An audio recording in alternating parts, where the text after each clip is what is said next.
And so it is another Formula 1 weekend, and we get another chance to predict the action that could happen at this, the Saudi Arabian Grand Prix of 2022. Now this is the series in which you guys, the audience, can get involved in the Audience Prediction Championship. By following the link that is in the top line of the description, you'll be asked a set of questions, which we'll briefly go over in just a moment's time, to be entered into the Audience Prediction Championship. We will then also be going over my entry into this weekend's Grand Prix as well, but without further ado, let us jump on in to the Saudi Arabian Grand Prix predictions for qualifying, the race, and a bold encompassing statement. So how exactly does this prediction series work? By following that link in the top line of the description, you'll be asked for your top 5 for qualifying, your top 5 for the race, the driver of the day, and one bold statement.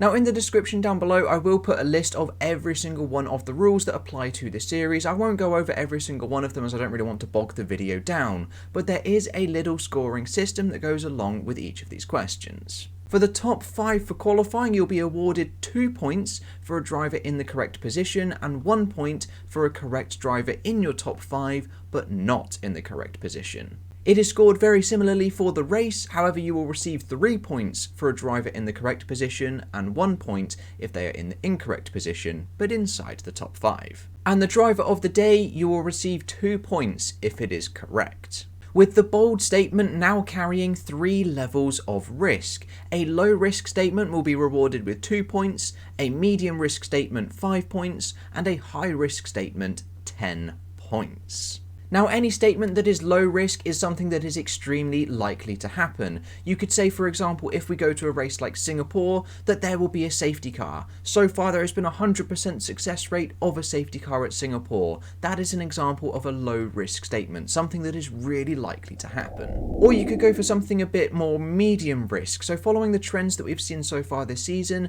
you could say that both Haas cars scoring is a bit of a medium risk statement, or both Alfa Romeo's scoring is a medium risk statement. Or if you want to go for the bold, high risk statements, the ultra accurate and specific statements, or something that is really unlikely to happen, for example both Williams scoring, or a really high amount of retirements, maybe 6 or 7 retirements, that would be something that is really high risk. Now each of these statements do not have to apply to the Grand Prix race, they can apply to any portion of the weekend. It can be practice, qualifying, or the race itself. And you get the option to decide whether it will be low, medium, or high. However, I will go through and mediate each of these, so you can't just go and select high risk and then put something that's extremely likely to happen, as I will just simply change it back to low risk.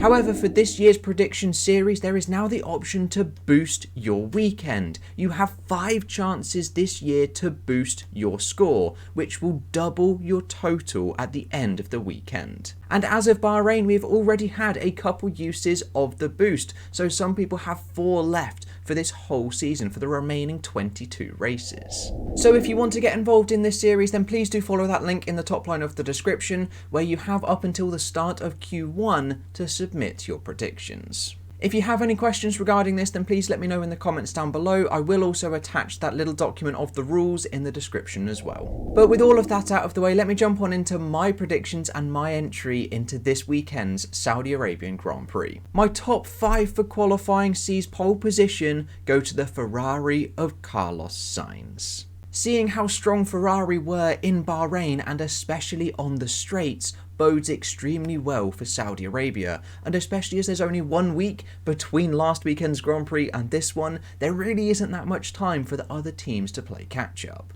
So that means for P2, I've also gone for Charles Leclerc, the current championship leader. And lining up in P3, I've gone for defending world champion Max Verstappen, P4 Sergio Perez, as the 2 Ferraris and the 2 Red Bulls are definitely the first and second fastest cars by some margin. And then for P5 in qualifying, I've actually gone for Valtteri Bottas in the Alfa Romeo. Now putting Valtteri Bottas P5 for qualifying may seem like a bit of a stretch, but remember he did qualify P6 last weekend, and that Ferrari power unit is probably the strongest on the 2022 grid so far, so I reckon he can hook up a decent lap and actually pop it in front of everybody else and go P5.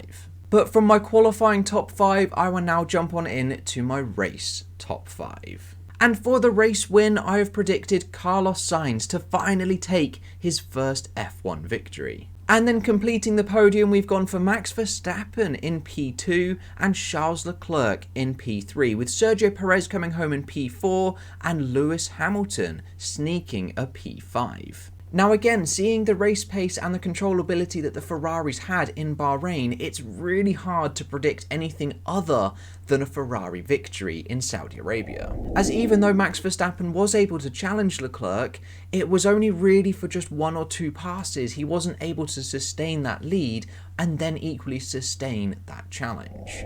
But I do feel that Verstappen could enter another titanic battle with Leclerc this weekend, and hopefully we might just see a little shake up in the order and he come home in P2 to make up for that awful retirement in Bahrain. Then as for Lewis Hamilton coming home in P5, I just feel like he's going to pick up the pieces in exactly the same way that he did in Bahrain, just by being there, being the best of the rest, which is really weird to say that for the Mercedes of Lewis Hamilton to be best of the rest, but just being in that position, able to pick up the pieces when those top teams fall apart, is a really strong position to be. And so for driver of the day for this weekend, I've also gone for Carlos Sainz.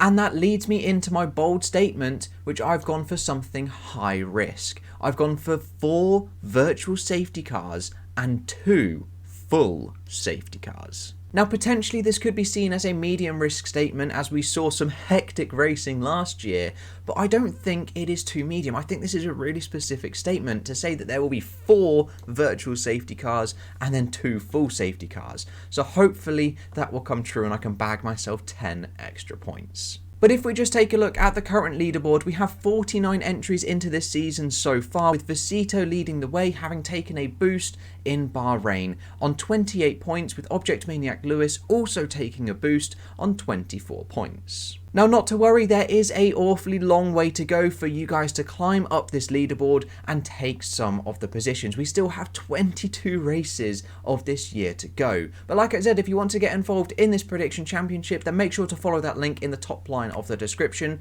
and to read that rules document as well, which will be linked in the description down below. Now, if you like this video and any others that you see on my channel, there is the option to support the channel financially. Option number 1 is to become a member of the YouTube channel by hitting that blue join button next to the red subscribe button. By doing this, you'll gain access to exclusive badges and also emojis that you can use in the comments section. Or if that doesn't quite float your boat and you'd rather have access to videos early before they release here on YouTube, you could become a subscriber to me on Patreon. Or if you don't feel like the subscription option is for you, there is a third option to just make a one-off donation to me over on PayPal. Any form of financial support is really greatly appreciated, and anyone who does support me will get a shout out at the end of the video. A big thanks goes to Elliot Crosson for their continued support on Patreon. But that is all I've got for you today, guys. Make sure to get involved using that link in the top line of the description, and I will all catch you in the next video with whatever and whenever I decide to make it. I'll see you guys then.